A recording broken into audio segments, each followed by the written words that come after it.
Comme cela arrive à tout le monde, ou presque tout le monde, de tomber, d'être en mauvaise phase dans la vie. Et souvent, qu'est-ce qu'on lui dit? Qu'est-ce qu'on se dit? C'est pas grave, je suis tombé, il est tombé, tu es tombé, tu vas te relever, c'est pas grave. Ça arrive dans la vie de tomber. Dira Voutner, c'est pas ça qu'il faut dire. C'est pas ça qu'il faut se dire. C'est le contraire. Tu dois tomber pour réussir dans la vie, spirituellement et matériellement. Il faut tomber. Si tu tombes pas, tu grandiras pas. Si tu tombes pas, tu ne deviendras pas quelqu'un de grand et tu réussiras pas.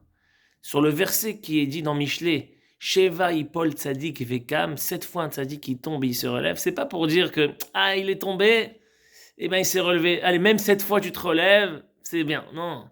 C'est qu'il faut tomber 7 fois, minimum, pour devenir quelqu'un de grand, pour réussir.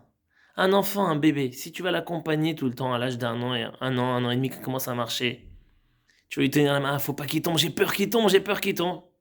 Il prendra jamais confiance, il aura jamais confiance en lui pour marcher.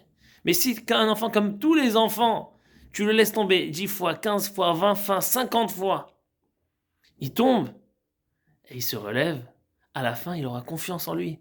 Et là, il pourra marcher seul. Et comme ça, il va grandir et il va réussir. C'est ce que Moshe Rabbeinu, il a fait pendant la préparation du Mishkan. Quand il a commencé à monter le Mishkan, pendant 7 jours, il a démonté et relevé. Démonté et relevé. On comprend pas? Si tu l'as monté, il est tombé. Je comprends que tu le relèves. Mais pourquoi tu dois le démonter à chaque fois? C'est un message pour la vie. Un message qui revient à tous les enfants d'Israël, au monde entier. C'est que pour que quelque chose y tienne, il faut le faire tomber.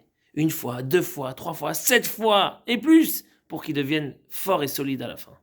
Donc même quand on est dans des phases pas top, comme on dit chez nous, où ça va pas très bien, on doit se prendre de ce moment-là des forces pour dire que c'est grâce à ça que je vais grandir, grâce à ça que je vais réussir.